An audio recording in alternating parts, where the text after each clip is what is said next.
Welcome everyone to Commit to Keiki's Talk Story session. Today we are very pleased to have with us Council Member and Gubernatorial candidate Heidi Tsuneyoshi. For those of you that don't know, Commit to Keiki is a nonpartisan education initiative in partnership with organizations that work in childcare and early learning, mental health, and family violence prevention, the business community, philanthropy, and early childhood action strategy partners. Our primary goal is to be a resource to the gubernatorial candidates and our next governor to ensure that investments are made that support young children and families. Today, we have with us Alex Harris, Vice President of Programs at the Harold K. Castle Foundation, who will be our moderator this afternoon. Let me go over a few quick points about how this talk story will work. It's intended to be a conversation with Heidi. We'd like to hear from her about how she intends to prioritize programs for Hawaii's youngest children and families. Our moderator will kick things off with some questions, and then we'd like to open it up to Q&A from our audience. Commit to Keiki Steering Committee members will have an opportunity to come off mute and on screen to ask their questions. Others in the audience, please send us your questions via the chat function or the Q&A function via Zoom. Hopefully we can get to all of your questions during this hour-long discussion. Until we get to the Q&A session, we ask that you all please leave your videos turned off so that we can spotlight the speakers. This forum is being recorded and will be made publicly available on Olelo. Thank you all very much for joining in what is sure to be an informative and exciting discussion. Alex, I will turn it over to you. Great, thank you, Carrie. As Carrie mentioned, my name is Alex Harris. I'm the Vice President of the Harold K. Castle Foundation. And several years ago, we learned about an effort in California, the Choose Children campaign, which resulted in California's new governor committing significant state investment in early childhood health, safety, and learning. And we were excited to embark on something similar here in Hawaii, which we've called Commit to Keiki. The result in California has had a significant impact on children and families, and we believe the same can and should happen here in Hawaii.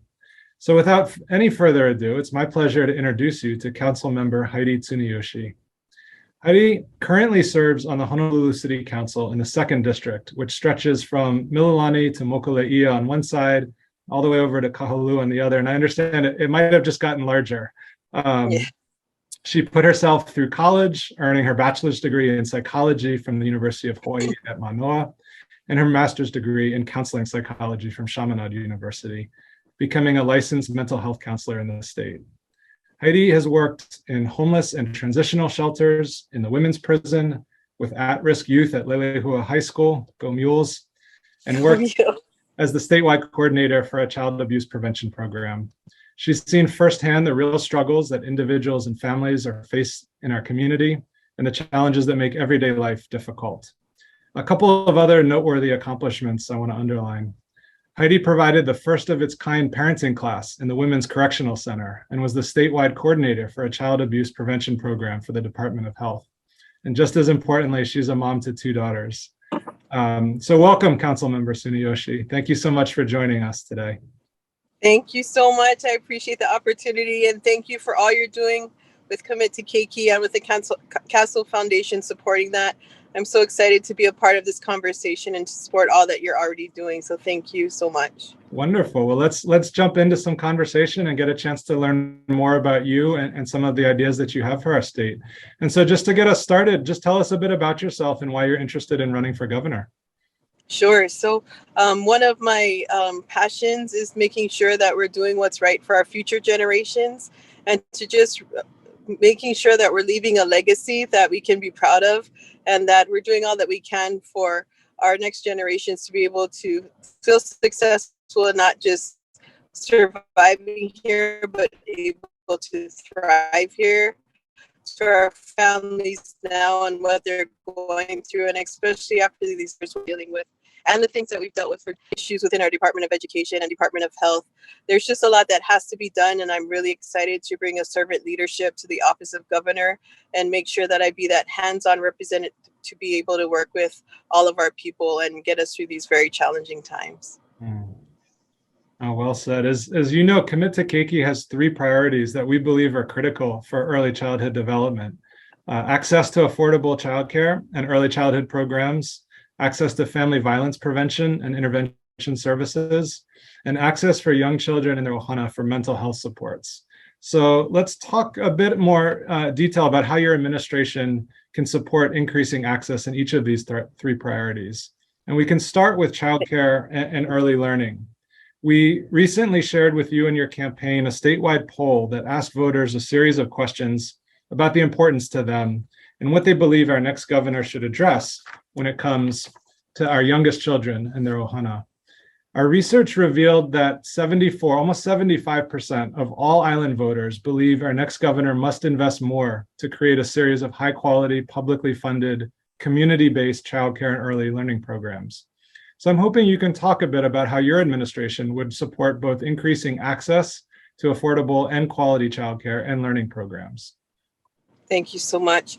Definitely, as governor, we'll definitely look to fund those very important programs in our communities. Part of my background also, I worked with Keiki in their early childhood education program. And in those programs, going into communities and going into homes and really providing those resources to young families who at many times are very we have a lot of concerns of when families are left unattended with young children who might need the additional supports for developmental challenges and other things. And do know that outcomes are so much better if you're able to work with those families much earlier in the process, as opposed to addressing concerns after they come up, to be able to be there to identify concerns as they're developing in the developmental years of our Keiki is critically important. So definitely in support of putting funding in place to make that available to all our families in the communities that they reside. It sounds like you have a real appreciation for the role that family-child interactive programs have within the broader set of early learning and development. Are there specific strategies that you're excited to pursue that would increase access for young children to quality programs? I think definitely working in conjunction with the Department of Education, but also working in conjunction with nonprofits who are able to provide those programs in their communities. Sometimes outreach is most important when the connection to the access points for families are made most available when it's close to home. In the programs that I was fortunate to be a part of, we went to areas that we knew were critically underserved and possibly those families who were hard to reach, and brought the programs into the communities so that they would have the easiest access to them and feel most comfortable about being a part of those programs. So I think it's also being able to identify areas where we can provide the services, where families will most likely access the services and become a part of the community and become a part of the development of the Keiki, which will lead to overall stronger community outcomes overall. Yeah, well said. You obviously know firsthand that COVID-19 has left such a mark on our state, and nearly 160,000 people have contracted COVID, and sadly more than 1,500 have succumbed to the virus. And it's impacted families all across the islands and businesses in immeasurable ways. And one of those areas has been mental health, which I know has been a real focus of your career. And an overwhelming number of the respondents, almost 83% of those in our poll, stated how important it is for the next governor to prioritize programs that address mental health needs for families and their young children's. So how will your administration increase these mental health supports for our youngest Keiki and their families? So that's definitely a passion of mine, and we'll be working with the Department of Human Services to make sure we have more of a focus, and Department of Health, to make sure we have more of a focus of having those programs funded and readily available, and making sure that we're identifying those individuals who can provide those services in our community. Right now, as we know, many of those offering mental health services, the wait list is so long. If you call for an appointment now, you probably won't be seen as a new patient for 2 or 3 months down the road. And as we know, with the way mental health is, if you don't have the services when you're in critical need and calling for that appointment, depression, anxiety, a lot of those type of mental health issues, you can quickly spiral downward very quickly and get to a very dark place. And so for me, it's going to be a very strong focus of my administration to make sure we work with providers and make sure we have providers available to provide those services that we need in our communities, and in all areas, both preventative for the prevention services and mental health and substance abuse programs as well as domestic violence and programs and what we need to do to support those individuals finding themselves in those critical needs as well. And you have such an interesting background and lived experience, Heidi. I'm curious, just as a follow-up there, whether there are particular approaches that you saw over the years of working in this space that you felt were more impactful or more effective in tackling some of these challenges. I think definitely the most success that I've ever seen is when you meet people where they're at and just meet them and be there when they're open and receptive to having that help provided to them. I think a lot of things that we miss is when the opportunity is there to provide the help isn't there. So that's one of my main focuses for mental health and how we're going to move forward, is having the services available when the individual and our families are ready for that help. Mm-hmm. Yeah. So, sort of continuing across the three priorities for Commit to Keiki, more than 85% of our voters who were polled felt the next governor should prioritize family violence prevention and intervention. So given what you know about family violence, such as child abuse and neglect and intimate partner violence, how will your administration increase access to family support programs? That's a very, very big priority for me, as well as it is for you, because as we know, having children growing up in those environments where there's issues of violence, issues of that stress, issues of that emotional, mental abuse, and different things that happen along with actual physical violence can lead to long-lasting impacts on the child. Of course, long-lasting impacts on those adults in that relationship and in that situation. Different things happen through that. Having substance issues a lot of times come up, and houselessness come up, and there's a lot of things that result from those negative relationships. So definitely getting in there early and addressing those issues, making sure everyone is safe and finding safe places for everyone in the family to be, and make sure everyone in the family gets the supports that they need to work through what has happened and brought them to the place of that violence. As governor, I also really want to address the cost of living issues and the issues we have here about what it takes to even raise a family here in Hawaii. The cost of living puts so much stress on a family that a lot of times working 2 or 3 jobs and passing off your child to the next auntie or uncle who can possibly help and watching while we're both going to work. And just that stress on parents is really overwhelming and can lead to a lot of negative situations within the family dynamic. So as governor, also along with everything else with support services, want to address the cost of living and affordable housing issues we have to relieve a lot of that stress that families are facing. Yeah, and that stress is real, and it's certainly been exacerbated the last couple of years in particular. Right. I'd love to invite our audience members to start preparing their questions and putting them in the chat. I just have a couple of more questions that I'd love to get through. Okay. Some of your top priorities as governor include a shift towards fiscal responsibility and transparency and accountability. And you've also noted how important it is to work to support local businesses and diversify our economy. And I'd love to give you an opportunity to kind of connect the dots in our conversation here between some of those priorities and how you see those efforts really benefiting young children and their families in particular. Thank you so much. So my focus on fiscal responsibility is really that we have to decrease spending in government and get that funding back into the communities through nonprofit work and through the work that communities can do, boots on the ground and not at a very high administrative level. As I mentioned earlier, in the early 2000s, I worked in homeless and transitional shelters and different prevention programs that were funded through the state. And little by little, that money got brought up to the state to be able to administer those programs. And so all this money went into administrating programs as opposed to having funding actually going to the communities to be able to have the programs in their communities. So definitely right-sizing government and making sure that the money is getting into the communities as opposed to being stuck in administrative governmental bureaucracy. Mm. No, thank you.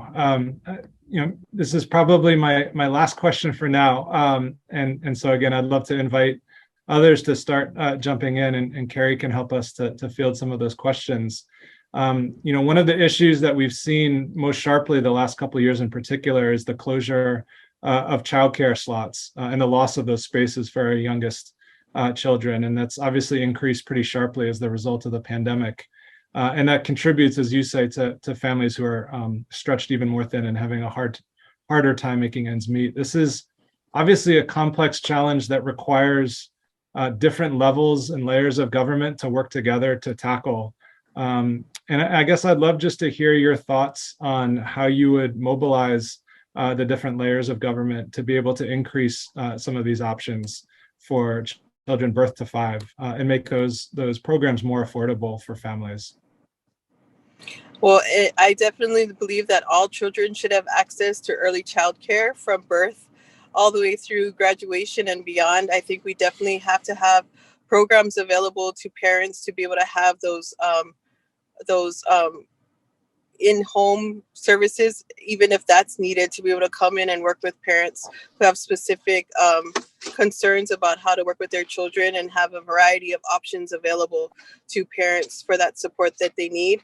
And the reason for that, from my perspective, is I definitely know that if we are able to do better in the early years and make sure that children have a better supports, and families and parents have better supports when they're 0 to 5, then the issues that those same children will have later on are greatly minimized. And so it's a good way to invest into our Keiki and to make sure that we minimize issues that they have in their later years of education. So it's a very, very good investment for us to invest a lot of our funding resources to 0 to 5 to be sure for good outcomes for the future. And I know you can't yet see all the participants on this call, but I suspect if we could, there would be a lot of nodding heads to that last statement in particular. That notion of investing early and preventing some of the outcomes that we see downstream is so critical. And I just really thank you for underscoring that, Heidi. So let me invite Carrie into the conversation and let her kind of moderate some of the questions that we're starting to get both through the chat and from the other participants. Sure. Thank you, Alex. And thank you, Heidi.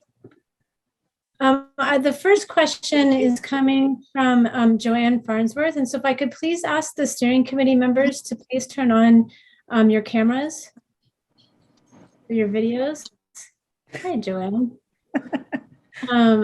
Thank you, Alice. I see Kanoe is with us as well, and Kanoe from Partners in Development. Joanne, you had the first question. Well, I'm so excited to hear you address infant and early childhood mental health challenges directly. That's music to my ears for sure. I am the president of our local Association for Infant Mental Health here in Hawaii. And I'm curious, in addition to your, strong general comments about the importance of this, what specific ideas, programs do you think would be most effective for us to work on, support, do together with government? What are your thoughts about how to really make this happen? So definitely the types of programs that I've seen as most impactful are when the parents and children interact together. So we've had different programs like that from like PAC used to have a lot of parents and children together. They used to have a lot more of those types of programs funded. Keiki was another one that had a lot early on. So all of these types of programs that we used to see a lot of, that slowly the funding was removed. And I want to start funding those types of programs again. We have done it before in the past, and we need to start doing that again. And I think we should do it even more than we had available to us back in those early days when there was a lot more funding for those types of programs.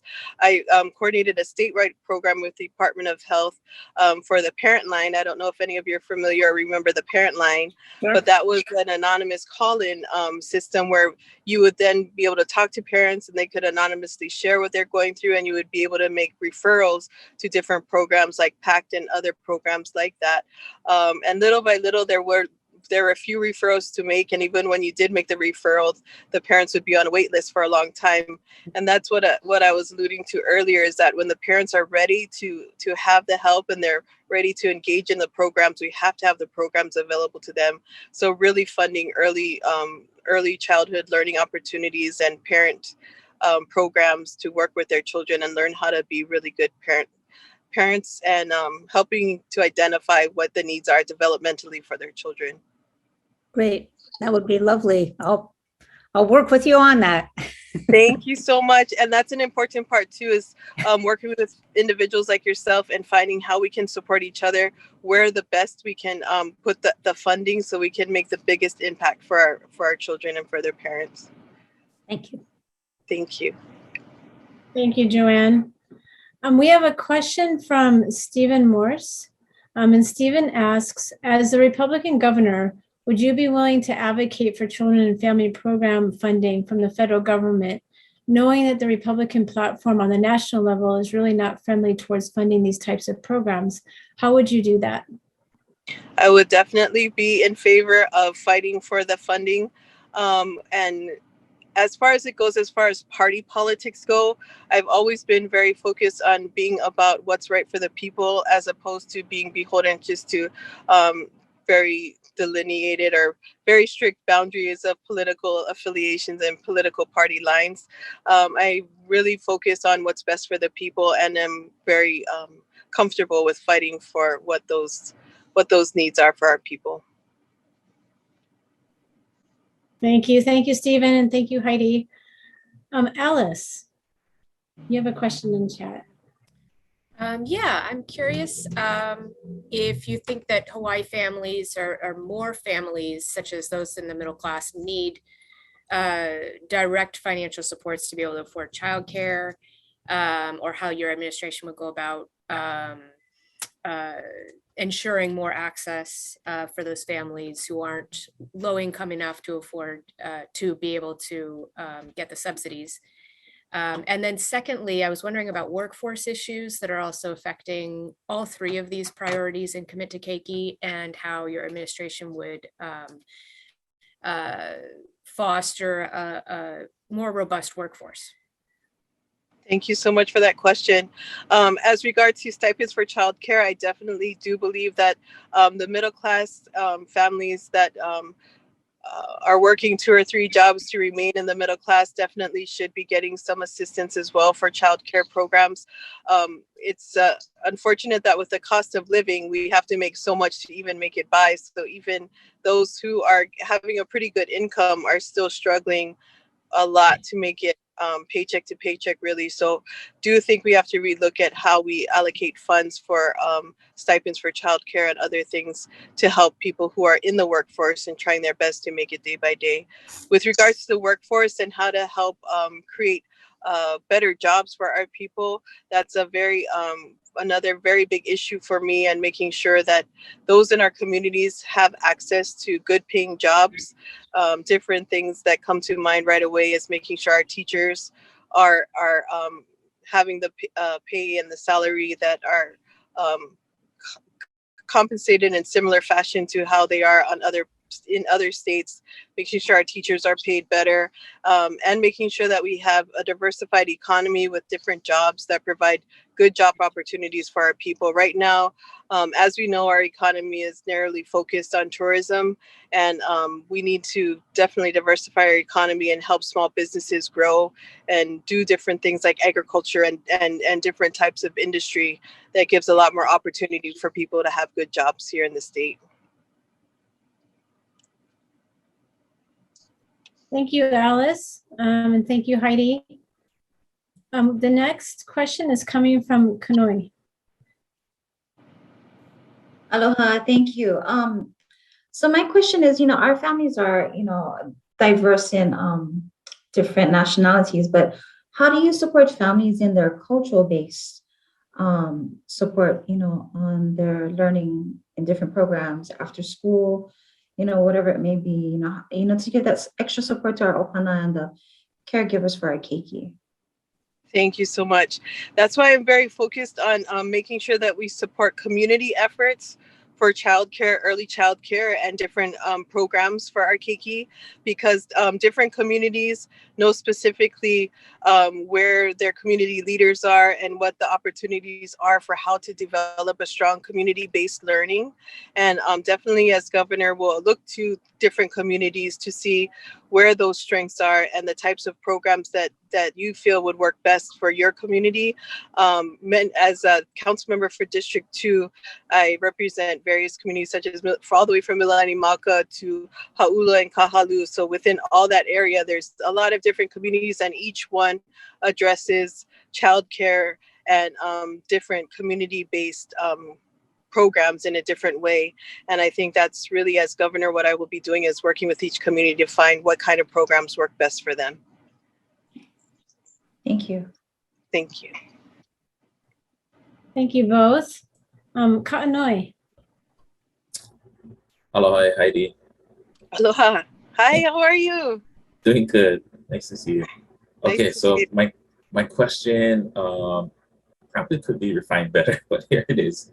What are your thoughts on how the state can increase support to Hawaiian language immersion and Hawaiian culture-based options in the early learning space, with the connection or understanding that this will prepare students interested, or can prepare students interested in a Hawaiian language education pathway, like the Kaiapuni immersion schools? Thank you. First, thank you for that. Definitely, I feel that our charter schools should be much more supported in funding wise than they are right now. A lot of our immersion schools are struggling a lot in just being able to operate. And so to develop that continuum from early childhood learning opportunities all the way through to the immersion schools and charter schools is something that I would definitely be focused on. And I think it should all be a continuum of educational opportunities for immersion and Native Hawaiian charter schools that are wanting to be able to provide that opportunity to our Keiki. Wow. Thank you. Thank you. Do we have other questions from steering committee members? I had one question. Sorry I joined you late. I was happy to hear you say that some of the funding that has been cut, you would restore. It's our experience now that the cost of delivering services and meeting the community's needs is not matched or is not aligned with the level of contracts that we're entering into with government, so that the true costs of doing business are not being met in the negotiation that we do with our executive and judiciary branch agencies. I was wondering if you had any thoughts about that. I mean, costs go up, inflation goes up, cost of living goes up, health insurance, electricity, pencils, Xerox leases, and we're in a position where we want to serve the community, and every year we enter the fiscal year with a huge shortfall, which is growing. Yep. Right. I couldn't agree with you more. And thank you for all the work that you and everyone on this call does. I'm familiar with your work, and thank you for that. Familiar with all of you who are on the call and what you guys are doing, and thank you so much. And that's one of the things as governor I would really focus on, is right-sizing government to be able to right-size what happens for all the work that you do, and be able to provide more funding for everything that nonprofits and different organizations do out in within our communities. And that's a really big focus of mine. And that's one of the things, as far as we talk about job opportunities. I know so many in the mental health field and many other health services field that want to do the good work in the community, but you can't get the funding to be able to do the work that you want to do. And we're missing a huge opportunity by having many of those who have gone through schools like myself and many others, got your degree and really want to utilize that degree and do good work here in our islands, and can't find the space to be able to do that. And when they do, the pay is so minimal because the grants that are being provided are leaving only to do like a $12 an hour for people who are going out and doing really good mental health and support services work. So we'll definitely work with all providers to make sure we right size those contracts and grants. Thank you. Thank you, Nancy.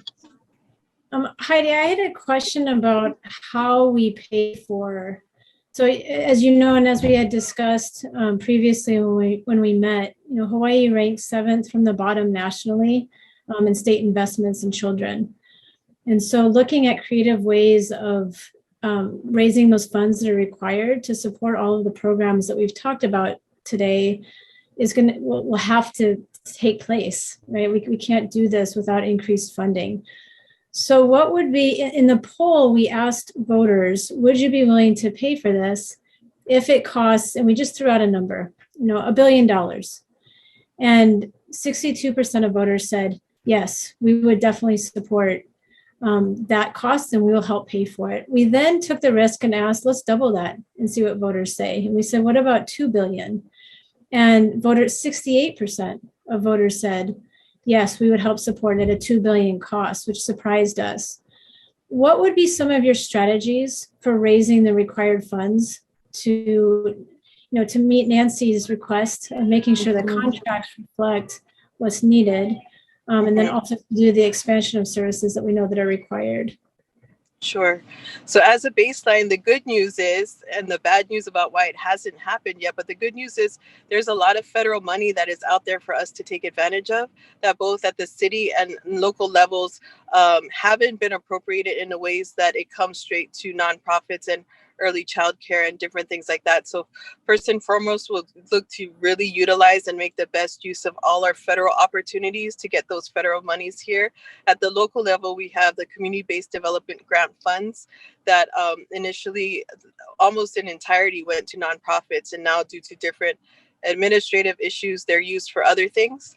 And as governor, we'll make sure that all those monies that we're supposed to be getting in to help in different programs like these are getting to the people. Other things to do is to make sure that there's different ways in which you can see how the government's priorities are and how they're funding things. And as governor, we'll definitely provide more funding to those types of programs as opposed to the way things are being spent right now at the state level. And so I don't think initially we'll have to raise any more funds from the people than what we have currently now. But should that be needed, I'll definitely take that out and see how we can generate more funds. But I think there's actually currently funds at the table that are being misappropriated that should already be used for things like this. So the good news is I don't think we'd have to increase it that much as long as we start utilizing funds that we already have in the right ways. Great, thank you. Alice has a really good question, and then Joanne. Thanks, Carrie. So Heidi, you already have a really solid grasp of these issues and all 3 of the priorities of Commit to Keiki. So I'm kind of curious, I'm sure you have specific ideas of what you would want to do first in your administration and how you would hit the ground running in the, say, first 100 days to support children and families specifically. Yes. So definitely working to make sure the funding is there for the programs, because without the funding, everything else won't be able to move forward. So definitely identifying those funding sources and deciding which programs we want to fund and how we want to push out those funds. Working with groups like yourselves, Commit to Keiki, definitely want to have an open door policy. Groups that have been working throughout the state already doing the work in our communities, and figure out how we prioritize funding and how we get it out to have the biggest impact as possible, and make sure that everything that we do is coordinated. So everybody's working together to make a very strong, unified support for the communities. So within the first 100 days, we'll definitely want to look through it and make sure we have definite decisions made on what we're going to fund, how much we're going to fund, and how we're going to fund, and how we're going to get that out to the communities. Thank you. Okay, do we have other questions for Heidi? Or Heidi, do you have questions for the group? Oh, Joanne, I'm sorry. Will you please ask your question that you posted in chat? Sure. So I'm curious, how would you right-size government? So that's a very good question. And currently, as serving as a council member, it's unfortunate that a lot of what I've seen in budgets, there's things that are taking up a lot of our money that really shouldn't be taking up our money. Same happens at the state level. So how we contract work, how we move forward on projects or don't move forward on projects, a lot of consulting after consulting, study after study, but no actual work is getting done. So my administration will be very focused on spending money on things that are actually getting done instead of having consultants study on how to get things done. Because I believe we already have the answers to know what we need to do. And now we just need to get going and do what we need to do. So all of the funding sources that we have available to us will be spent on that and not studying the problem because we know what our problems are. Okay. Thank you. Yeah. Heidi, as a councilwoman, what do you see the role would be of counties to help deliver services for children and families in partnership with the state? So as we know, the state has certain programs within the Department of Health and Department of Human Services that are then supported by nonprofits that can be funded at the local level. So there's grants that that nonprofits can apply for with CDBG and GIA. Again, those haven't been utilized to the highest extent that they can and should be used. So we'll definitely work with the mayors and the council members and the councils and the departments to make sure that that money is getting out to the nonprofits. And I think what we need truly is true leadership from the top down, which is why I decided to run for governor too, is that we need a unified voice to say, this is what we want to do, this is how we're going to do it, and this is all the parts that we play, and they're all going to come together and work together. Right now, everybody's trying so hard to do whatever they can do, but it's very disjointed because there's not one unified force to say, this is our focus, this is what we're going to do. So as governor would really look to align all the efforts at the federal, state, and county level to make sure we're all on the same page and moving forward. Thank you. Alice, back to you. Thanks, Carrie. Heidi, can you talk a little bit about your experience with the neighbor islands and how you would go about understanding the unique needs and perspectives of children, both children and families, as well as the providers on those islands? Sure. Thank you for that question. I have been able to go out to the neighbor islands and meet with different groups and hear of their concerns. Of course, there's a lot of commonality between what we're all dealing with, but there are some very specific issues that communities face depending on where they're geographically located, what their surrounding opportunities are, and what their access to services are. So as governor, we'll definitely take all that into account and make sure that geographically we have services available to all of our communities and not feel like certain communities are left underserved and underrepresented.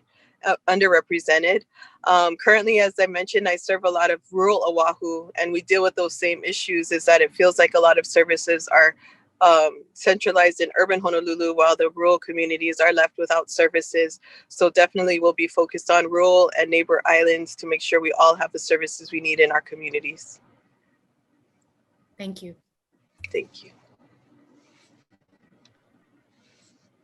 Heidi, I wanted to give you an opportunity to ask folks on the call questions that you might have for the team. Sure. I first again want to just thank you all for what you're doing. It's so very important. I'm so excited that we have an organization like Commit to Keiki bringing people together to discuss these important issues and the priorities that we need to do to really invest into our Keiki and our families, which is so important. What would be the one thing that you would want most as governor to be able to make you feel supported in the work that you're doing and make you feel as though your voice is being heard and the initiatives are moving forward? And team, she's asking all of us, not just me.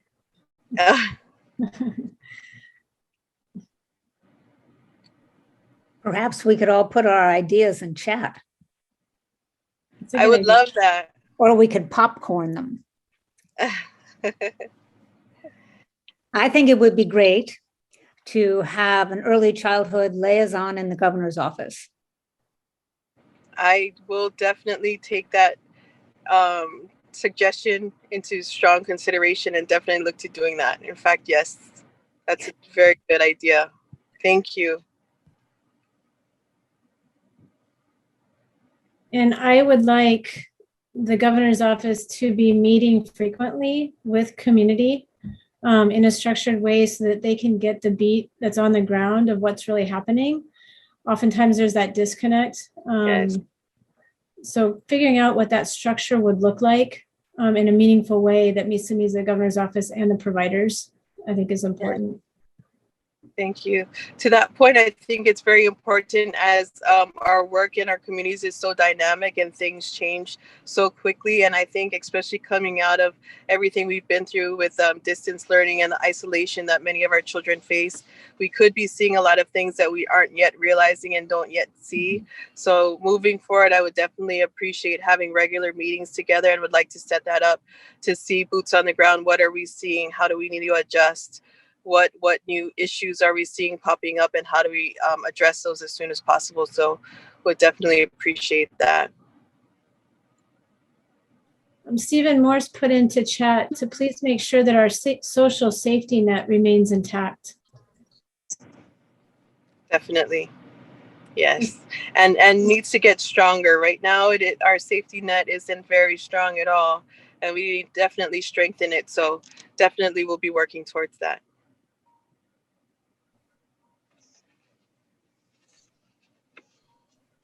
I'd like someone to come in with the lens of how everything will impact our children. So Hawaii is a very dynamic place, and things have changed quite a lot in the past few years. And you did talk a little bit about some of the larger challenges with diversifying the economy and things and the cost of living, and very, very difficult problems to tackle. But, how, as you said, do we create a state that is a place where our children can not only survive, but thrive and throughout their life course? So that's something I would want out of a future governor, so that we don't create a place that is hostile to local families, where they can stay and thrive, and where their kids can remain here if they wish.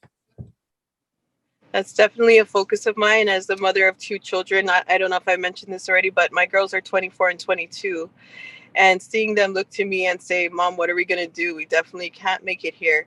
Just really breaks my heart, and it makes me feel a huge responsibility that what kind of legacy are we leaving for the next generation? What have we built, and what are we giving to them? What kind of hope are we providing that this is a place where they can too raise their children? And so that's a big push of why I decided to run for governor. It is for our next generation and for our children and for our children's children and generations to come, that we have to do a much better job of setting up a society that looks to make sure we're taking care of our youngest and our oldest and everyone in between, and that we have a system in place that's not only going to do this now, but will continue to do this for years to come. So I look forward to setting up systems that are going to create lasting change, because that's what it's going to take. Lots to do, but we can do it all together. Yeah. Thank you. Great question, Alice. Katanoi. To share a comment I added in the chat, hoping that new leadership, and if it is yourself, will continue to shape and reshape government in the ways that make it easier for families to be helped and served, no matter which entry point they come in through. Yes, completely agree. We have to be ready to provide those supports when families and individuals come in for that help. The saddest thing is when they're ready and there's nothing there for them to have access to. So we'll definitely always work for that.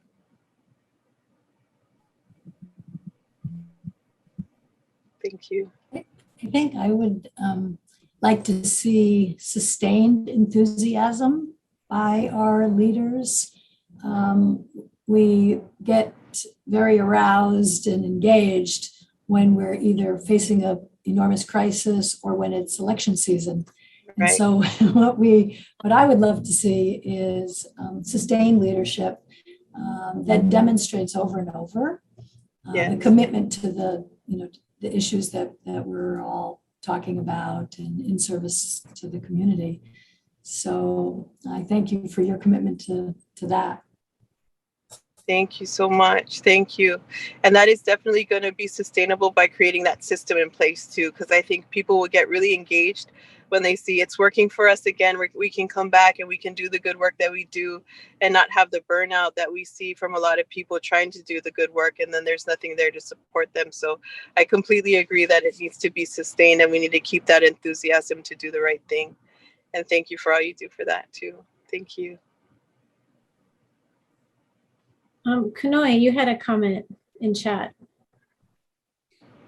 Yes, I love the idea of the liaison, for our community to, help with everything we need with our childcare.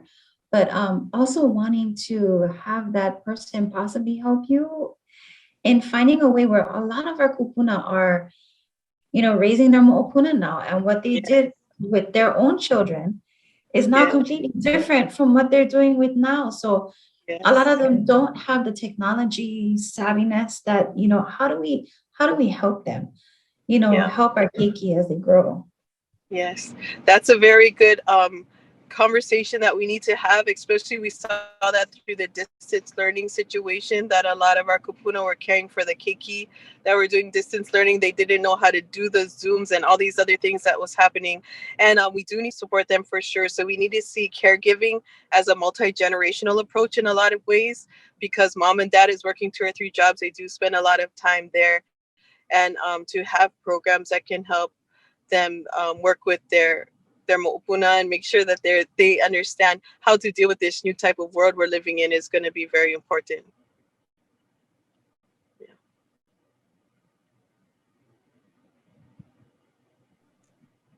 Heidi, I have a question about workforce development, harkening back to what Alice was talking about and what you had just said about when families go to find the services and supports, they just don't exist in their communities. And often that is because we don't have the workforce. And so whether that's childcare or it's early intervention or it's family support programs, even some of the, our neighbor islands have a shortage of doctors and medical staff. Can you provide us with one strategy that you can think of where the state could really help with that workforce development for these types of jobs? Definitely incentivize. Yeah, definitely bringing the funding back to a level where it makes sense to be able to want to get back into the field of mental health services. The funding has gone away so much, like what I was saying, when you apply for a job with outreach. I've been hearing, I haven't been in the field in the last couple of years, of course, I've been on the council, but I've heard the pay is really minimal. It's like $12 an hour for some service providers. And we really need to show that we're putting our funding in places where we're investing and making those jobs such a high priority that there's a lot more pay attached to those type of jobs. So as governor, we'll definitely make sure that we work with different service providers and nonprofits to be able to ask them how could we get to those numbers of having enough positions available to have the service provided in every community, and 2, make sure that the salary, that the compensation for these providers are commensurate to all the good work that they're doing in our communities. And then work with our insurance providers too, because we do have to work with insurance providers to make it easier for different providers to be able to do the billing, and even for those who are operating through grants to make sure that they can get reimbursed for those monies. It's very difficult when you see nonprofits not even wanting to apply for a grant because they say to get reimbursed is way too hard, so I can't even do it. And to make sure that grants are sustainable, so that maybe do grants that have a longer funding cycle, maybe instead of just a year, make grants 2 years, because it's very challenging for a nonprofit to put all the work in to apply for a grant and then only have it for a year and then not having the funding to continue that work. So we need to look at how grant funds are given as well. So lots of different things that we need to do to make sure that those services are funded at full capacity. Thank you. Alex, I don't want to leave you out. Do you have any questions? I don't. Thank you, Carrie. This has been such a wonderful conversation, and there's been such a richness in the back and forth dialogue, Heidi, and just really appreciate you taking the time to engage with us around these issues, and hope that you found it as rewarding as we did.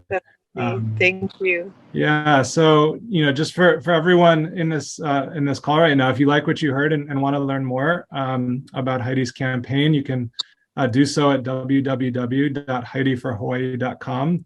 And on behalf of all of us with Commit to Keiki, thank you for joining us. For more information and to stay up to date on these happenings, please follow us on Facebook and Instagram and Twitter. And please frequent our website at committokeiki.org. So mahalo. Thank you. Have a wonderful day, Heidi, and take good care, everyone. Thank you. Hello, Heidi. Thank you so much. Aloha. Aloha. Aloha. Thank you.